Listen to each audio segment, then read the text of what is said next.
Inglaterra, 1917, capítulo 21.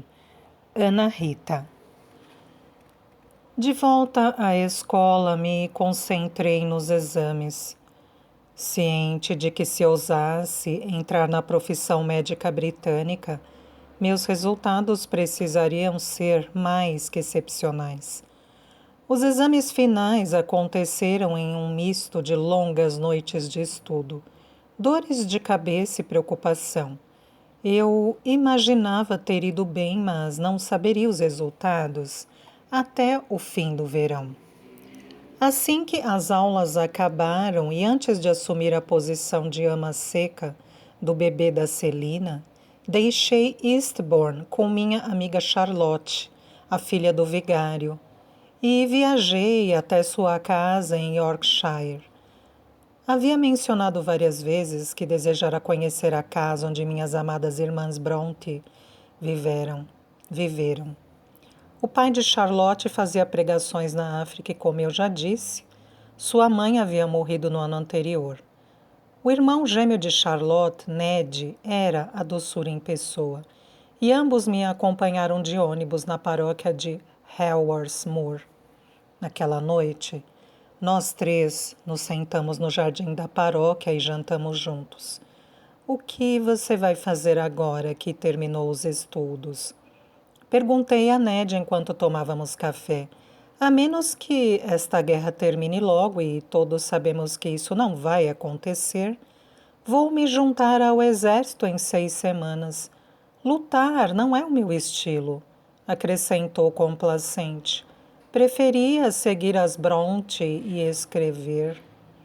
Você não tem interesse em se tornar pastor como seu pai? De jeito nenhum. Se tivesse alguma fé antes dessa guerra começar, infelizmente a esta altura já a teria perdido. Ah, Ned. Charlotte respondeu. Não diga isso, por favor. Tenho certeza de que vai acabar logo.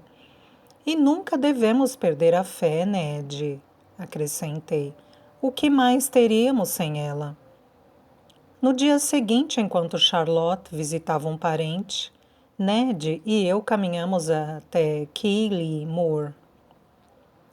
Conversamos sobre literatura, um pouco de filosofia, e ele me perguntou sobre a vida na Índia. Gostei de sua natureza pensativa e gentil, e admito que pensei muito nele nos meses subsequentes. Na manhã seguinte, disse um adeus emocionado a Charlotte, na estação ferroviária de Keighley, e comecei a longa viagem rumo a Devon. Anne, querida Anne, seja bem-vinda. Celina colocou seus braços ao meu redor com um sorriso de alegria genuína quando desci da charrete. Entre e me perdoe por não mandar um carro até a estação. O racionamento de gasolina chegou aqui e, já que vivemos tão longe de qualquer lugar, temos que economizar o máximo possível. Preparei um quarto ao lado do quarto de Eleanor, no andar principal. Ela dizia enquanto me levava escada acima. Ela normalmente dorme a noite toda, mas pensei que será bom você estar perto caso ela acorde. Obrigada. Respondi emocionada com sua recepção calorosa. Você sabe que tenho pouca experiência com crianças, não sabe? Anne, você ajudou Eleanor a chegar a este mundo. Confio em você plenamente. Aqui estamos. Ela disse abrindo a porta. É o suficiente? Olhei ao redor do meu quarto, com uma vista esplêndida do jardim e da várzea ao longe. Sim, é adorável, obrigada. Posso pedir um chá e trazê-lo aqui para você? Na verdade, prefiro descer e ver minhas amigas na cozinha. Tomo o chá lá mesmo. Estou tão feliz por você estar aqui, Anne. Você não sabe como tem sido um pesadelo encontrar uma pessoa adequada para me ajudar com Eleanor. A ama seca antiquada que minha mãe contratou era medonha, então a mandei embora, o que não agradou mamãe. Celina virou os olhos. Cuidei de Eleanor sozinha nos últimos meses. Agora, Depois de se acomodar e dizer olá para todos na cozinha, nos veremos no quarto de Eleanor.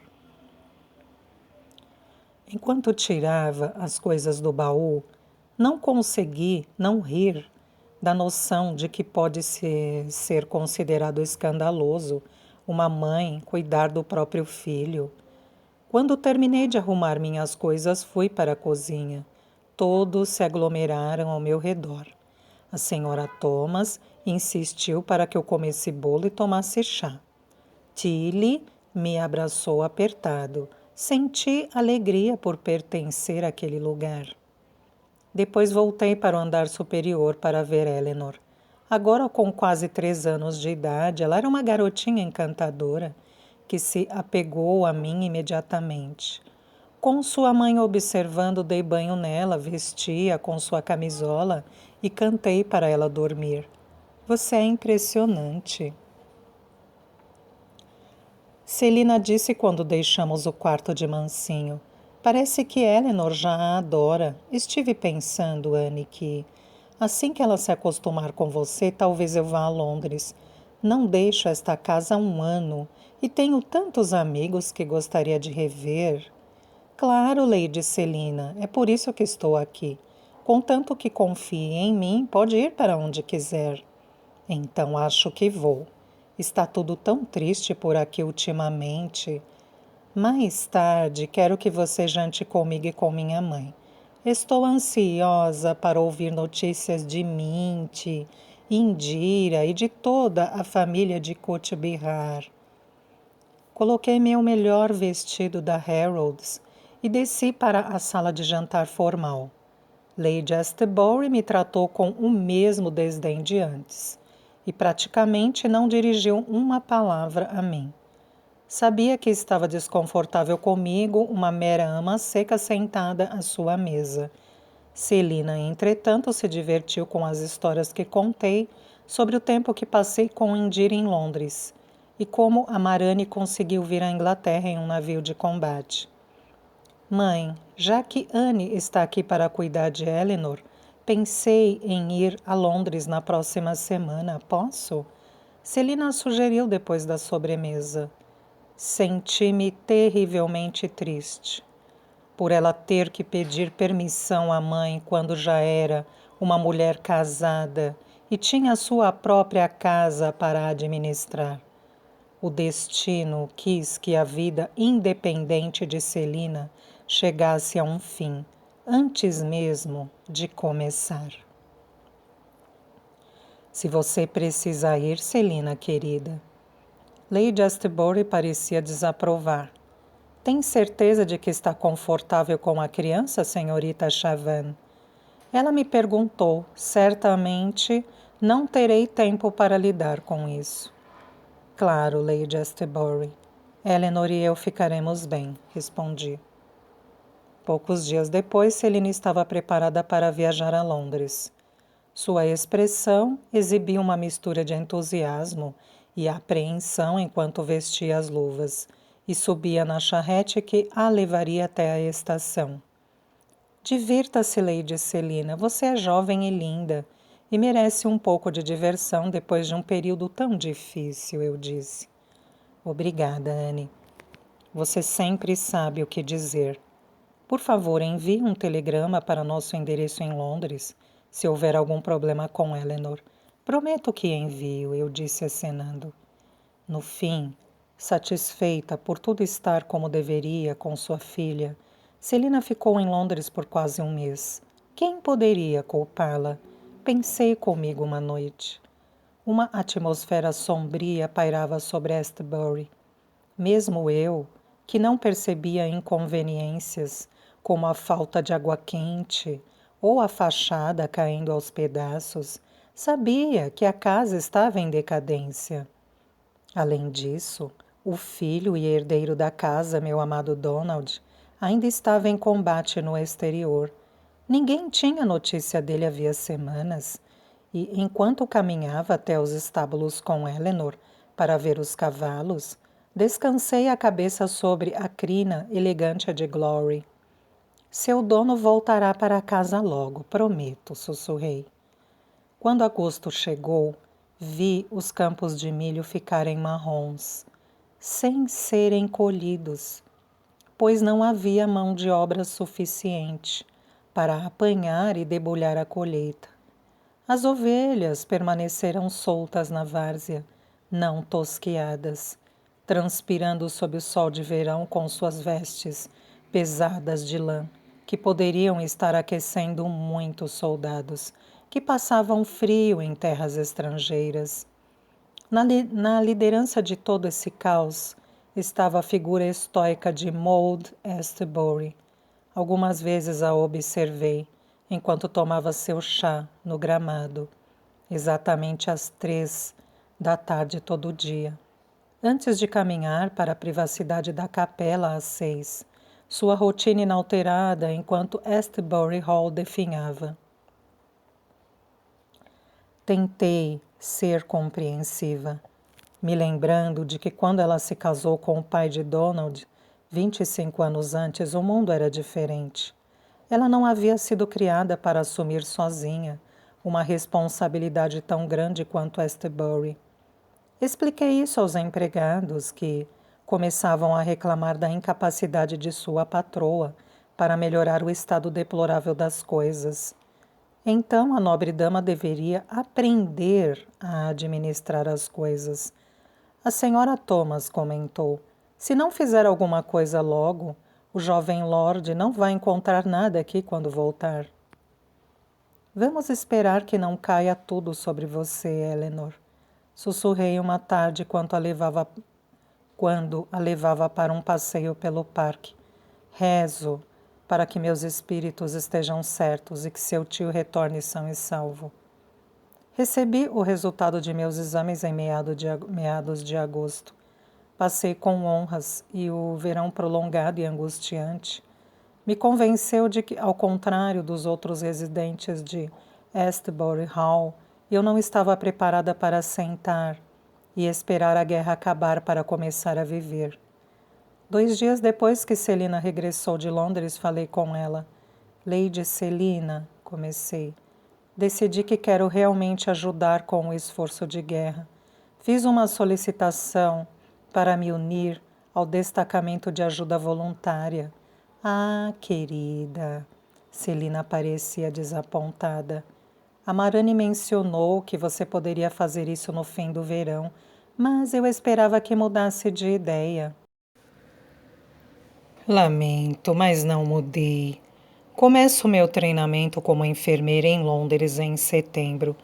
Sei que você precisa encontrar outra pessoa para tomar conta de Eleanor, mas notei que Jane, a criada nova que veio do vilarejo, tem afinidade com sua filha, que também gosta dela. Acho que você vai perceber que Jane pode cuidar muito bem de Eleanor. Celina deu um longo suspiro. Bem, Anne, espero que saiba a posição em que está se colocando. Uma de minhas amigas se juntou à DAV e não ficou mais que uma semana. Ela tinha que limpar urinóis. Ela franziu o nariz. Suponho que seria traição ao rei e ao país pedir para você reconsiderar, mas claro que você deve ir. Vou ficar sentada aqui neste nosso canto esquecido e ser o quarto jogador das partidas semanais de bridge, com minha mãe, o padre e a irmã septuagenária dele. Por instinto, peguei uma de suas mãos pequenas e pálidas na minha. Lady Celina, sei que há muita felicidade no seu futuro. Na verdade, acho que você até percebeu isso enquanto estava em Londres. Ela me olhou, surpresa. Ah, Anne, como você sabe dessas coisas? Sim, conheci um homem, mas como você sabe, estou viúva há menos de 1 ano e minha mãe não aprovaria.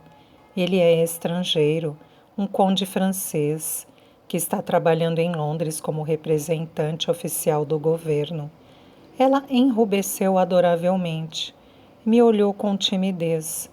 Para ser perfeitamente direta, Anne, gosto dele mais do que deveria. Garanto, Lady Celina, que, se você seguir o seu coração e não permitir que outros a convençam do contrário, tudo vai ficar bem. Obrigada, Anne, obrigada. Parece que você sempre dá esperança para as pessoas a seu redor. Apenas digo o que meus instintos me dizem.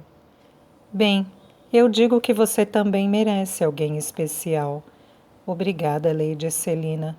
Enquanto eu me afastava, duvidei de que mesmo ela aprovaria se soubesse quem é a pessoa especial que eu gostaria que fosse. Capítulo 22. Novembro de 1918. Noroeste da França. Meu filho, não quero entrar em detalhes sobre o que vi durante o tempo que cuidei de nossos pobres meninos na França. Você já deve ter lido sobre essas atrocidades nos livros de história, tenho certeza. Posso apenas afirmar que qualquer coisa que escreveram nunca poderia descrever o horror que testemunhei. Fui enviada para a França poucas semanas depois do treinamento inicial. Provei que tinha competência e eles estavam desesperados por enfermeiras para cuidar dos feridos na frente de batalha. Assim como aconteceu com todos que estavam presentes ali, as lembranças continuam enraizadas em minha alma. O desespero que surgiu ao ver a raça humana se destruindo testou a minha fé. Fiquei grata pelas vezes em que minha mãe me levou aos vilarejos ao redor de Jaipur quando era criança, por já ter visto o sofrimento real antes. Eu estava, pelo menos, mais preparada que a maioria. Vou contar, entretanto, que encontrei Ned, irmão gêmeo de minha amiga Charlotte. Ele ficou no meu hospital de campo por alguns dias, com um corte profundo na testa. Cuidei do ferimento e foi um prazer ver um rosto familiar, de uma época mais tranquila da minha vida. Ned deve ter se sentido do mesmo jeito.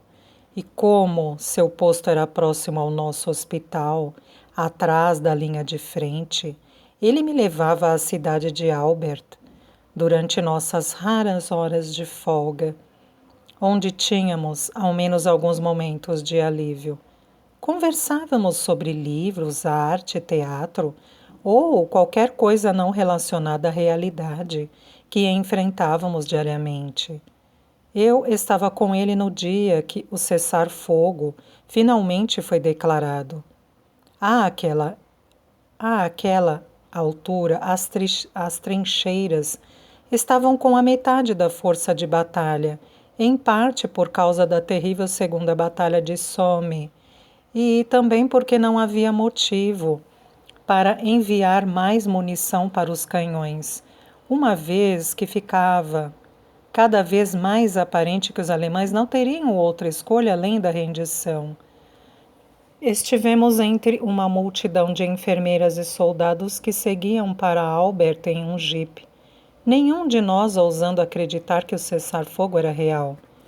Soldados de todas as nacionalidades chegavam à praça da cidade, vindos de toda a extensão da linha de batalha, ingleses, franceses, americanos e até mesmo indianos.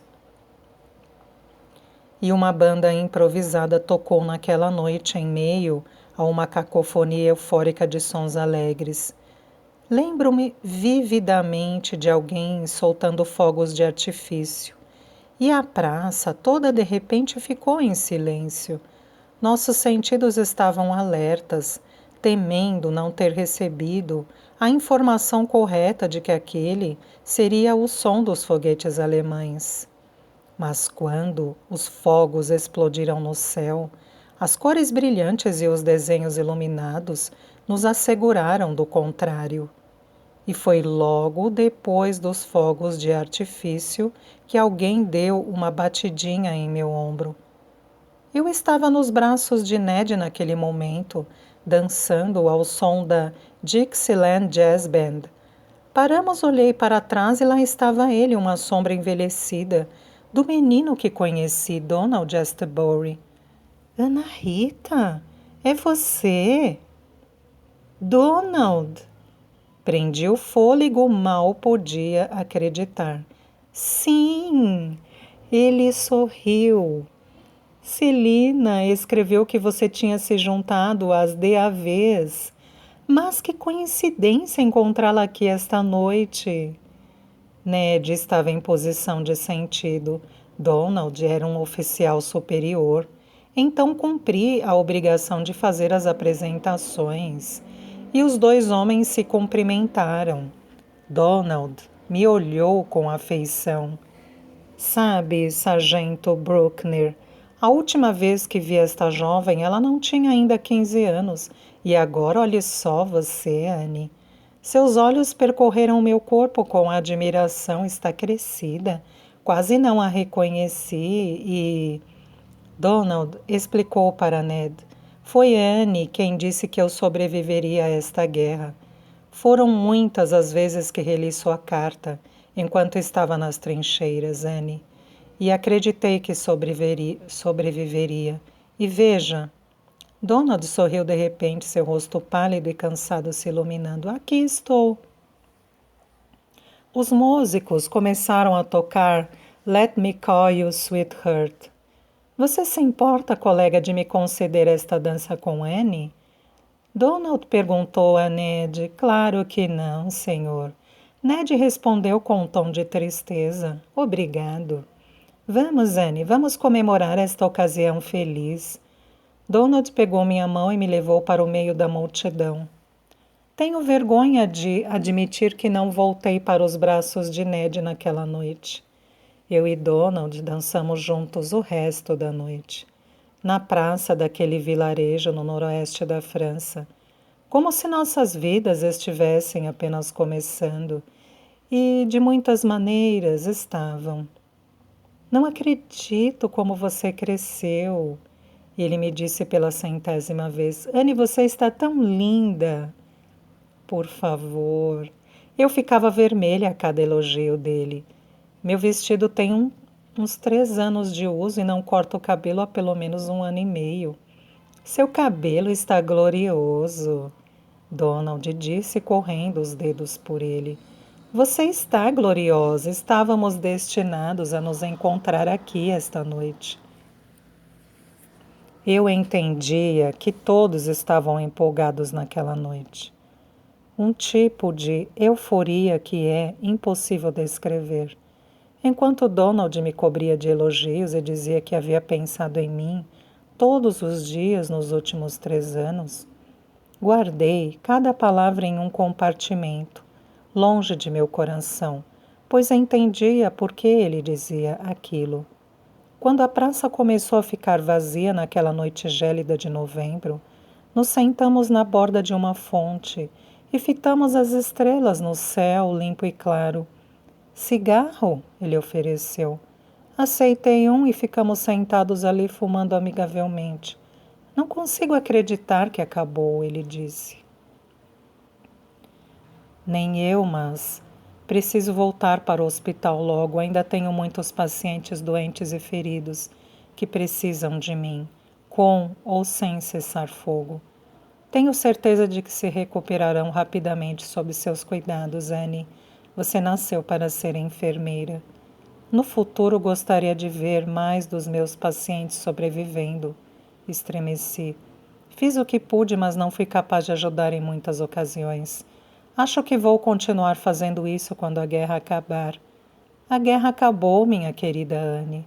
Donald brincou e ambos rimos da frase que o mundo repetiu todos os dias nos últimos 4 anos. Realmente preciso voltar, a supervisora vai me matar. Duvido, não esta noite. Mas se você precisa ir, eu a acompanho. Deve ser fora do seu caminho, eu disse enquanto me levantava. Não tem importância. Poderia andar por 1 milhão de quilômetros hoje. Caminhamos de braços dados pela estrada deserta. O ar ainda cáustico depois de meses de artilharia. Sabe, realmente acredito que você foi meu talismã. Donald disse quando nos aproximávamos da entrada do acampamento que abrigava meu hospital.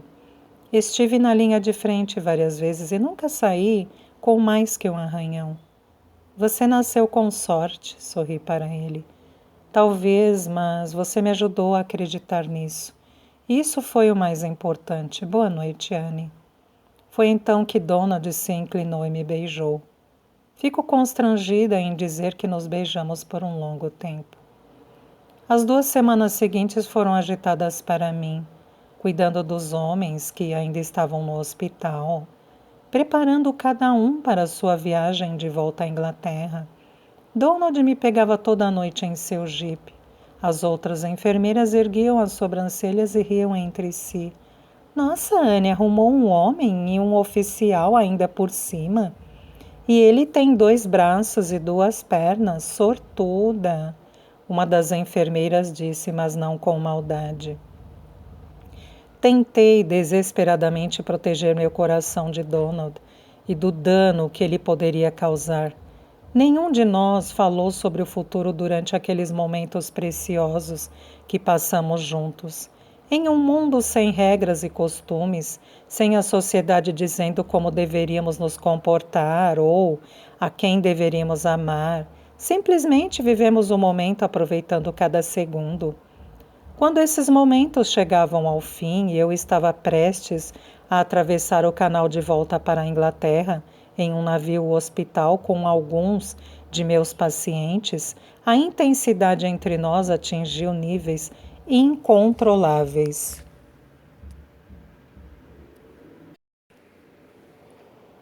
Vou ver você em Londres, não vou?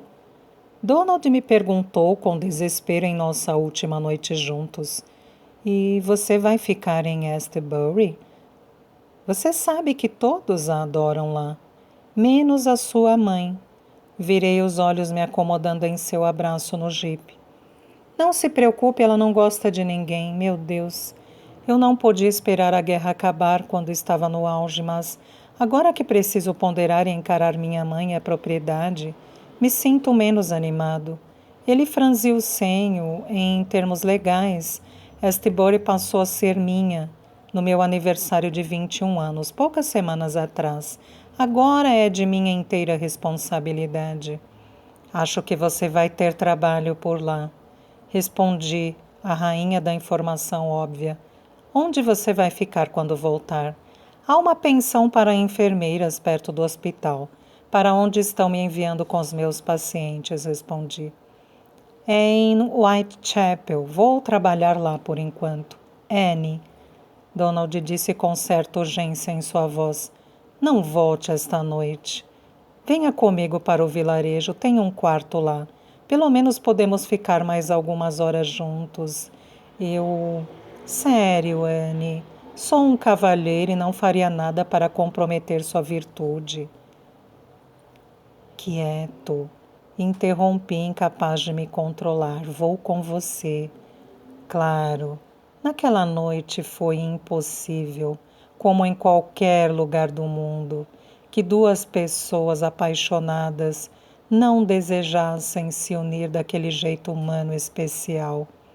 Naquele pequeno quarto escuro, a luz suave da praça se infiltrando pelas cortinas, quando Donald gentilmente removeu minha roupa, não senti nenhum indício de culpa. E quando ele beijou meu corpo todo, senti que minha fé nos deuses e na humanidade fora restaurada. Te amo, minha querida Anne. Preciso de você, ele gemeu. Preciso de você, preciso de você. Também te amo. Sussurrei em seu ouvido, enquanto nossa urgência aumentava. Sempre vou te amar.